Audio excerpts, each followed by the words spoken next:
میں ہوں آپ کا میزبان ارشد شریف۔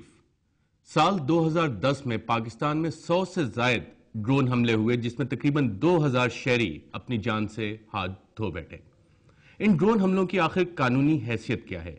آج اسی سوال کا ہم جواب معلوم کرنے کی کوشش کریں گے، اور اس کے لیے ہمارے پاس اسلام آباد اسٹوڈیو میں بیرسٹر شہزاد اکبر، جو کہ بار اور لاء انہوں نے لنکنز ان سے کیا اور آج کل یہ کیسز پرسیو کر رہے ہیں سی آئی اے چیف لیون پینیٹا کے خلاف اور سی آئی اے کے اسٹیشن چیف جوناتھن بینک کے خلاف۔ ان کے ساتھ تشریف فرما ہے ڈاکٹر نیاز شاہ، جو یونیورسٹی آف ہل کے اسکول آف لاء سے تعلق رکھتے ہیں، اور ان کے ساتھ تشریف فرما ہے ڈاکٹر رابرٹ بارنیج، جو یونیورسٹی آف ریڈنگ کے اسکول آف لاء سے ہیں۔ آپ تینوں کا پروگرام رپورٹر میں شرکت کا شکریہ۔ ناظرین، اس سے پہلے کہ ہم اپنی گفتگو کا آغاز کریں، ہمارے رپورٹر فیصل رضا خان نے ڈرون حملوں کے بارے میں یہ رپورٹ تیار کی ہے، آئیے دیکھتے ہیں۔ افغانستان پر امریکی اتحادی افواج کے حملے کے بعد پاکستان میں ڈرون حملوں کا سلسلہ بھی شروع ہو گیا۔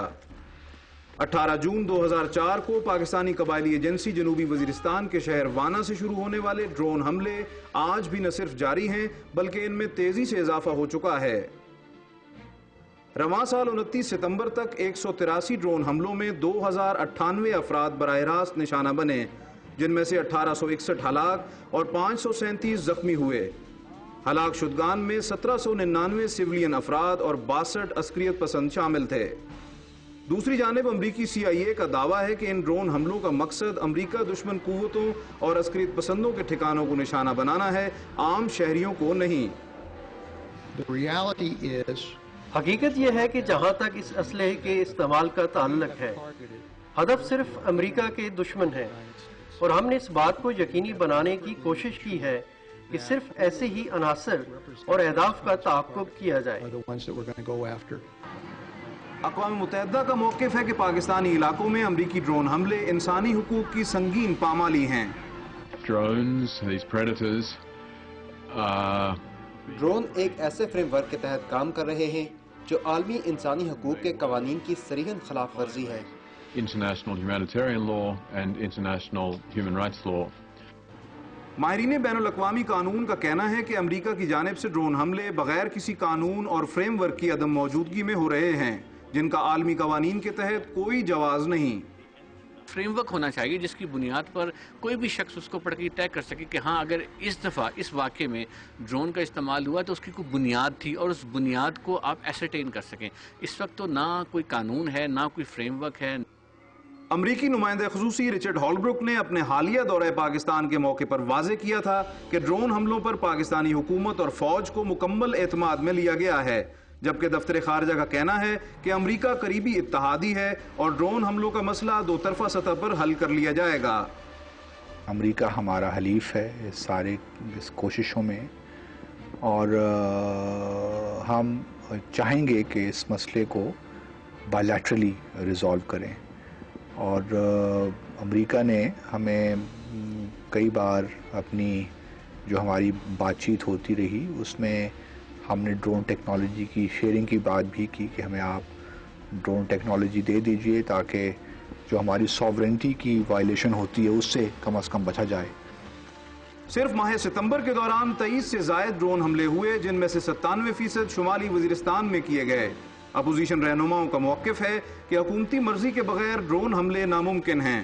حکومت نے نہ صرف ان حملوں کی اجازت دی بلکہ سہولیات بھی فراہم کی۔ ہمارے اجازت کے بغیر، ہماری کنکرنس کے بغیر تو یہ ہو نہیں سکتا۔ ہم نے نہ صرف اجازت دی ہے بلکہ فیسلٹیز بھی دی ہیں، اور بہت میرے خیال زیادہ جو پریڈیٹر جو ڈرونز ہیں وہ ٹیک آف بھی پاکستانی فیسلٹیز سے کرتے ہیں۔ سابق سفرا کا خیال ہے کہ امریکہ پر واضح کیا جانا چاہیے کہ دہشت گرد و انتہا پسند عناصر کے خلاف پاکستان از خود کارروائی کر سکتا ہے۔ تجزیہ نگاروں کا خیال ہے کہ ڈرون حملوں پر حکومتی مبہم پالیسی کے باعث نیٹو اور اساف افواج نے بھی پاکستانی فضائی حدود کی خلاف ورزی کا جواز ڈھونڈ لیا ہے، جو خطے میں عدم استحکام اور پاکستانی سالمیت پر براہ راست ضرب لگانے کے برابر ہے۔ گزشتہ 6 سالوں سے جاری ڈرون حملوں پر کبھی قانونی اور درست موقف سامنے نہیں آیا، تاہم انسداد دہشت گردی کے اس اہم پہلو ڈرون حملوں پر واضح پالیسی اپنانے سے ملکی سالمیت کو درپیش چیلنجز کا خاتمہ اور معصوم انسانی جانوں کا زیان روکا جا سکتا ہے۔ فیصل رضا خان، ڈان نیوز، اسلام آباد۔ یہ تھے ہمارے رپورٹر فیصل رضا خان جو بتائے تھے کہ قانونی حیثیت ان ڈرون حملوں کی وہ ابھی تک صحیح طرح سے سامنے نہیں آئی.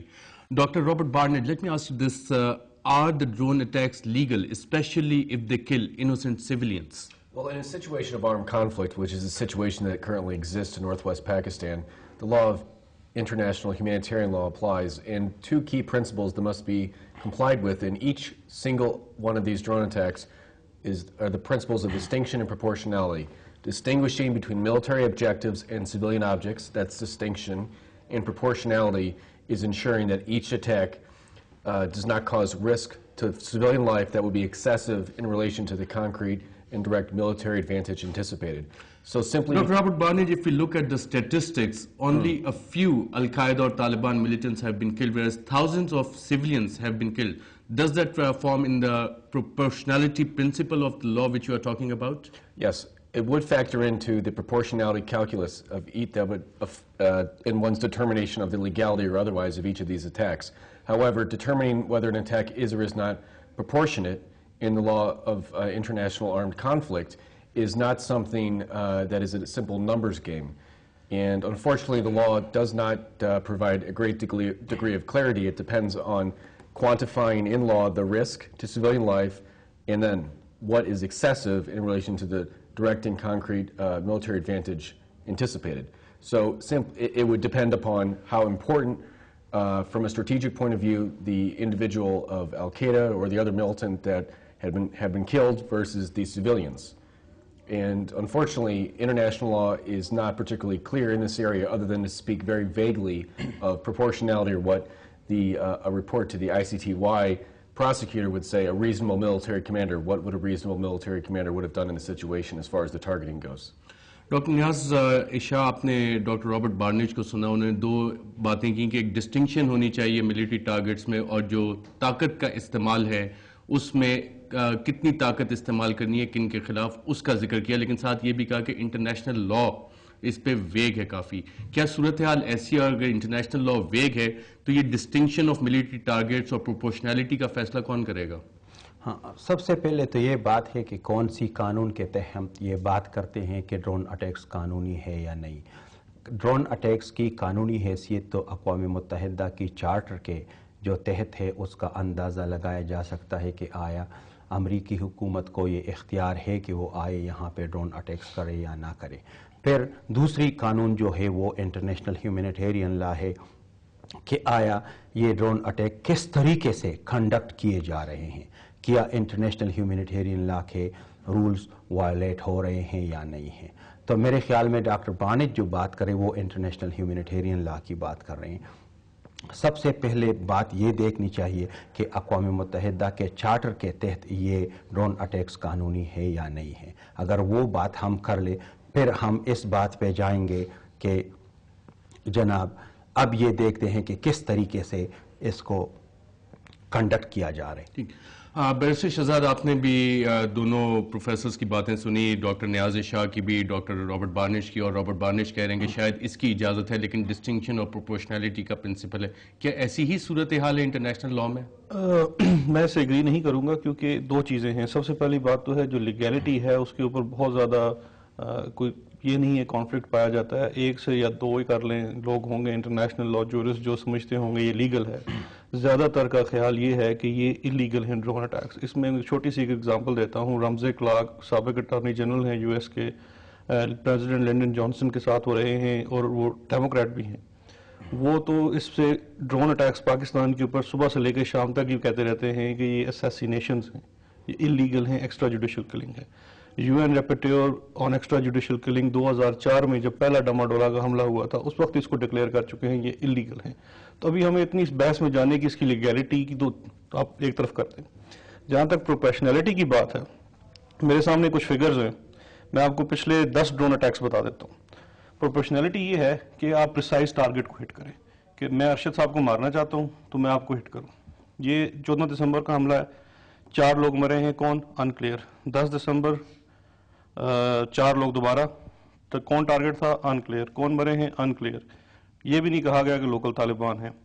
6 دسمبر کا واقعہ ہے, 2 لوگ مارے گئے ہیں, ٹارگٹ کون تھا؟ انکلیئر. ایک دکان کے اوپر حملہ ہوا تھا. اس کے بعد